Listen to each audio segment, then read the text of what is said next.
Guys, it's finally happening.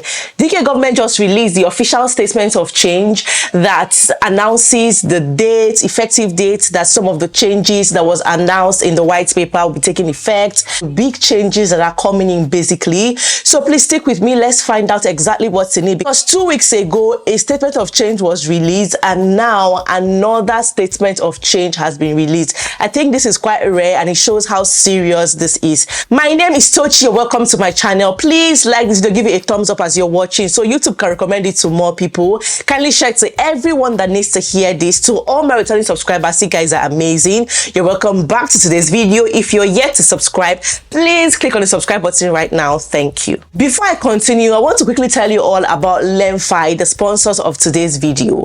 LemFi is a reliable app that allows residents of UK, Canada, US, and Europe to send money to Africa at zero fees. Okay, there are no hidden charges at all, and you're very sure that the recipient will receive the money instantly. I've been using LemFi for years now, and I can tell you that it's easy to use, it's fast, it's secured, and it's very reliable. And guess what? They have one of the best rates you can find in the market, so you'll always get your complete value for money. To get started, please download the app with my referral link in the description box, or you can download the app directly from the Apple App Store or Google Play Store. Trust me, you will get £10 cash back on your first transactions above £50 if you use my code Tochi. So hurry now and download the LemFi app today if you haven't already, and begin to send money to your loved ones in Africa. It is very, very easy to use. Just in our previous video, we talked about the statement of change that was released on the 24th of June 2025. Talked about private life in the UK. They talked about dependent of graduate and study visas, EU settlements and all of that. And now the 1st of July, another statement of change has been released. When I saw this, I was really surprised. Like, I didn't want to believe it. I thought it was the previous one until I saw the date and realized it's a new one. Guys, some of the plans and changes that was published in the white paper, the government have given more clarity, given effective dates, and announced even bigger changes that will shock so many people. Now let's quickly go through it so that we'll know exactly what's in it. It is quite a long document of over 120 pages. And one thing is, once they publish a statement of change, they also publish an explanatory memorandum explaining, or that gives a summary of everything that was in the statement of change. Now, this explanatory memorandum has been prepared by the Home Office and is laid before Parliament by command of His Majesty. So firstly, let's look at the changes to the skilled worker and other work routes as set out in the immigration white paper. Skilled worker applicants must be sponsored for a job in an occupation skilled to regulated qualifications framework RQF level 3 or above. The thresholds relate to the skill level of the occupation rather than any qualifications held by an applicant. The threshold was lowered from RQF level 6 in immigration rules changes made in 2020, and in part to help business adapt to the ending of free movement between the UK and EU. So since then, as set out in the immigration white paper, growth in visa numbers and concerns about exploitation of overseas recruitment have been particularly seen in occupations below RQF level 6. These changes therefore lift the threshold for skilled workers back to RQF level 6. So the threshold now have been lifted back to RQF level 6. Now, these changes means a reduction of around 180 eligible occupations. Skilled worker applicants will continue to be able to be sponsored in these occupations only if they are already in the route or have been sponsored for an application which is later successful.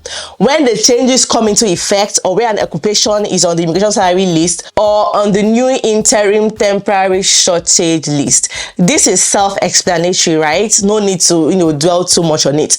Now the next one, routine updates to salary requirements across the skilled worker, global business mobility and scale-up routes are being made in line with the latest 2025 2024 Annual Survey of Hours and Earnings Data published by the Office for National Statistics. Now, to reflect these changes, Appendix Skilled Occupations has been restructured so that it now presents the eligible occupations and updated going rates in separate tables for occupations at RQF level 6+ and occupations at RQF level 3 to 5. Said corrections are also being made to agenda for change salary rates in Scotland. So transitional arrangement for now in this segment of changes exempts workers who are already in the skilled worker route or have been sponsored for an application which is later successful. When the changes come into effect from the increase to the skill threshold as set out in the Immigration White Paper, this enables existing skilled worker visa holders to continue to renew their visas, change employment, and take supplementary employment in occupations below RQF level 6. These transitional agreements will not be in place indefinitely and will be reviewed in due course. And there are no transitional arrangements relating to the updates to salary requirements. There have also been some changes to the immigration salary list, okay? You know, they have introduced the temporary shortage list, and there are just few occupations on it like IT technicians, welders, electricians, photographers, vehicle mechanics, HR officers, data analytics, security system installers, and so much more. So just feel free to go through it at your leisure time. It's quite a long read, trust me, okay? So the immigration salary list contains occupations eligible for skilled worker visas which the MAC have identified as having labor shortages and where it is sensible to offer a discounted salary.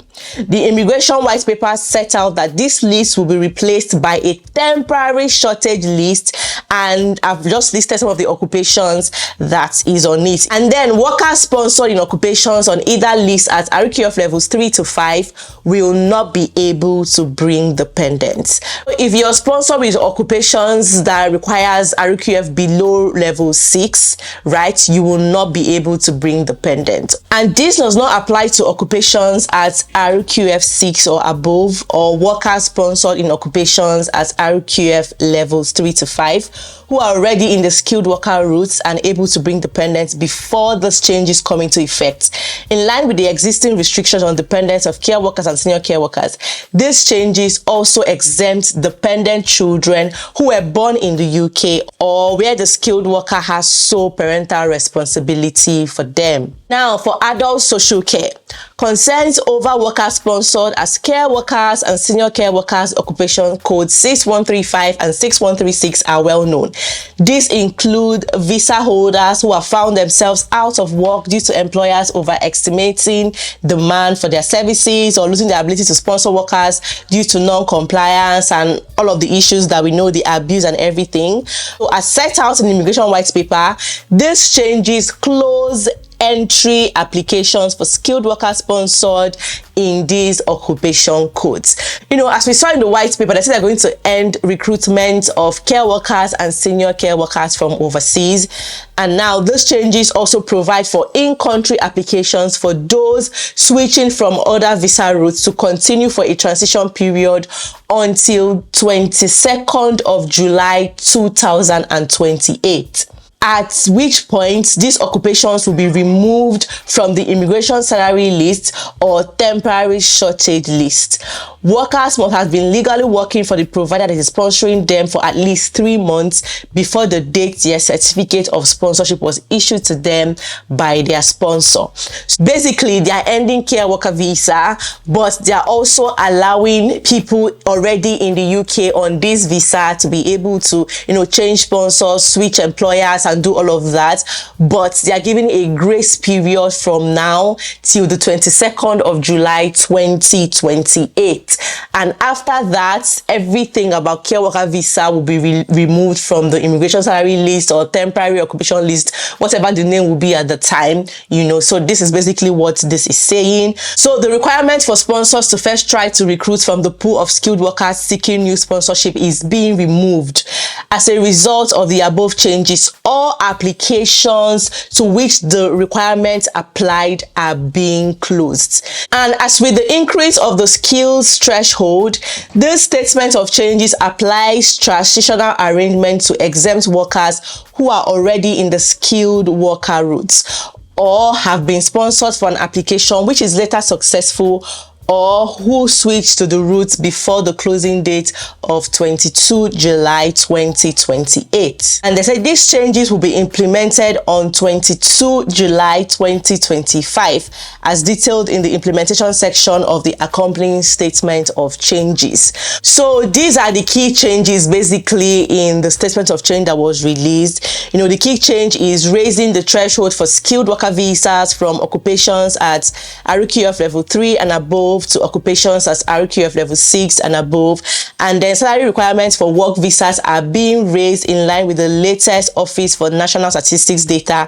ahead of an upcoming thorough review of salary requirements. You know, so immigration salary list and a new interim temporary shortage list provide limited and conditional access to the skilled worker route for occupations below RQF level 6, but with no ability for applicants to bring dependents. Skilled worker entry clearance applications for care workers and senior care workers are being closed, while maintaining in-country switching applications for a transition period until 22nd of July 2028. So the changes include traditional arrangements allowing existing skilled worker visa holders to continue to extend their visas, bring dependents, change employment, and take supplementary employment in occupations below RQF level 6, while applying the new rules to applicants from overseas and those applying to switch from other routes. The changes relating to the skilled worker and other routes will come into effect as detailed in the statement of changes from July 22nd, 2025. Also look at the main document of the salary threshold, the general salary threshold. You will see that they are increasing it from 38,000 because currently it's 38,700 pounds. So they plan to increase it to 41,700 pounds. I just thought to show you guys because the explanatory memorandum didn't really give us the figures, right? So feel free to read up everything by yourself. If you need immigration advice, do well to get an expert's opinion or something like that if you want, because this is not an immigration advice. This is just basically for information purposes. It is really quite surprising that the government will bring out two statements of changes in 2 weeks or in less than 2 weeks. Like, I couldn't even believe it myself, but I think that's just to show how important this is. They even stated that the consultations are still ongoing, so with time they're still going to tell us what the update is or whatever decision they've come up with, you know, regarding the other ones that were not mentioned here. So yeah, salary threshold have increased. Like, I don't understand how we're even saying that 38,700 pounds is really high. People are struggling to get jobs, you know, with the salary of 38,700 pounds. Imagine you're just fresh out of school as a new intake. Like, how many companies, how many employers are willing to pay up to 38,700 pounds? We're still struggling with that fact that people are not really getting jobs because of this, and then they're taking it to over 41,000 pounds. Like, when I started, I was like, really? Like, are you guys serious? What's really going on? What are you guys not telling us? It's getting tighter and tighter, even though it's still possible. People might still be able to get those jobs, because I don't believe anything is impossible. People might still be able to get sponsored, but it's no longer a walk in the park. Like, that's with people that are truly qualified, talented, and skilled, you know, that will be able to get these jobs. But guys, here is the update. I just thought to share. There are so many other things I really did not mention because it's a long read. I just thought to stick with the ones I think are, you know, a bit relevant to most of us, you know, so you can always read it all for yourself. It's on gov.uk. And so yeah, that is it for today's video. Thank you everyone for watching. Let me know what you guys think about this in the comment section. I'll see you all in my next video. Bye bye.